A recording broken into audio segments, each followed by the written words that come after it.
નમસ્કાર. આજે આપણે સીઈટીની પરીક્ષાની અંદર ગુજરાતી ગ્રામર વ્યાકરણની અંદર મુદ્દો છે શબ્દકોશનો કકાવારી ક્રમ.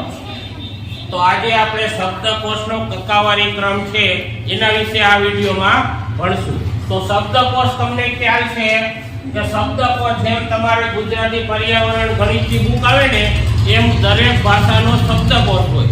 એમાં શબ્દ એનો ક્રમ લખેલો હોય, એને લગતું એના ગ્રામર લખેલું હોય, તો એને શબ્દકોશ કહેવાય. શબ્દકોશનો ચોપડો આવડો મોટો છે. એ તમારે આખું તમે ગુજરાતી ભાષામાં સ્પેશિયાલિસ્ટ કરો, ગુજરાતી ભાષાનું તમે સાહેબ બનો તો એ તમારે ભણવાનું આવશે.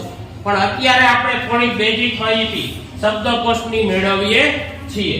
ચાલો, કોઈ પણ શબ્દ જોડણી જાણવી હોય કે તેનો અર્થ જાણવો હોય તો શબ્દકોશનો ઉપયોગ થાય છે. ચાલો, અહીંયા છે કે સુમિત છે. હવે કોઈ પણ શબ્દની જોડણી જાણવી હોય તો આ સ છે એ સુ છે એ રસ્વય કરવું કે દીર્ઘય, આ મી છે એ રસ્વય કરવું કે દીર્ઘય, તો આ બધું તમારે જાણવું હોય તો એનો શબ્દકોશ તમારે જાણવો પડે. હવે ચાલો, શબ્દકોશમાંથી શબ્દ સરળતાથી શોધવા માટે એમાં શબ્દનો કોષ ક્રમ, એને શબ્દકોશ ક્રમ કહેવાય. ઈ દરેકનો જાણવો પડે. સૌપ્રથમ બારાક્ષરીના ક્રમ આવે, પછી કક્કાવારીના ક્રમ આવે. ઈ પ્રમાણે એનો ક્રમ નક્કી થાય છે. તમને પરીક્ષાની અંદર પૂછાય કે 4 શબ્દ પૂછ્યા હોય તો એને કક્કાવારીના ક્રમમાં ગોઠવો. એમ કીધું હોય તો શબ્દકોશના ક્રમમાં ગોઠવો.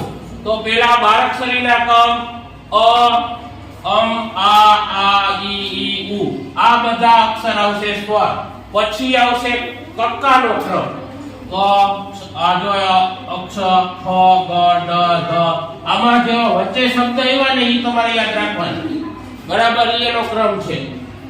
હવે સૌથી પહેલા અ આવે, ત્યાર પછી અને છેલ્લો અક્ષર અ અને અળથી આ શબ્દક્રમ અહીંથી ચાલુ કરવાનું અને અહીંયા પૂરો થાય છે. આ ક્રમ તમારે યાદ રાખવાના. ચાલો, ત્યાર પછી કક્કાના બારાક્ષરીના ક્રમમાં ગોઠવવામાં આવે છે. જો અહીંયા બારાક્ષરી તમે નાનપણથી ભણતા હો છો, પહેલામાંથી બારાક્ષરી શીખતા હો છો ને, પછી તમને વાંચન કરતા આવડે તો એ કક્કા કઈ રીતે લખાય? ક, પછી કમ આવે. બારાક્ષરીનો કમ છે. પહેલા ક, પછી કમ, કા, કી, પછી માથે મીંડા વાળો કી, પછી કી, માથે મીંડા વાળો કી, કુ, કુ, કવ. આ એનો બારાક્ષરીનો ક્રમ છે. એ તમારે યાદ રાખવો પડે. પછી જો પ્રથમ અક્ષર સમાન હોય, તમને 4 શબ્દ આપી દીધા છે: રમણ, અતુલ, સુમિત અને રેખા.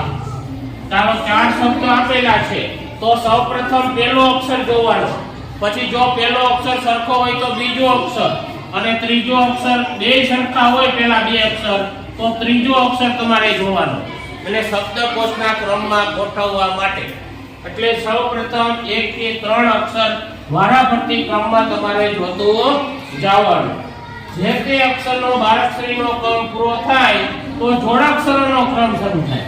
કોઈ પણ વસ્તુ જોડાક્ષરમાં આપેલી હોય તો એને જોડાક્ષરનો ક્રમ પણ જોવાનો અને એ પછી તમારે નક્કી કરવાનું કે આ 4 માંથી પહેલો અક્ષર કયો આવે છે.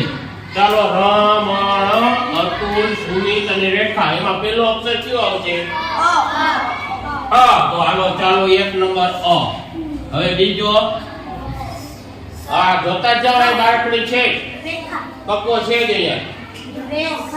રેખા, સ, ર, આ ર, ખાલી ર આવે, રમણ. રે પછી આવે. બારકડીમાં તમે ર ની લાઈન બોલો, ર, રા, રી, રુ, તો રે પછી આવે ને, એમ પહેલા ર તો રમણ આવે, પછી રેખા અને ત્રીજું સુમિત. આવી રીતે તમારે એમાં ક્રમ નક્કી કરવાનો હોય. ચાલો, તમને આ સરસ મજાના પ્રકરણની વાત આપણે આ વિડીયોમાં કરી તો શબ્દકોશની તમને બેઝિક માહિતી તમારે 5મા ધોરણમાં જાણવી પડશે. જેમ જેમ તમે આગળ ભણતા જશો એમ શબ્દકોશ અને અંગ્રેજીનું ગ્રામર વધુ અઘરું ભણવાનું આવે અને પછી તમારે ગુજરાતીના સાહેબ બનવું હોય તો તમારે એનો શબ્દકોશ આવડી બુક આવે એ આખો ભણવો પડે.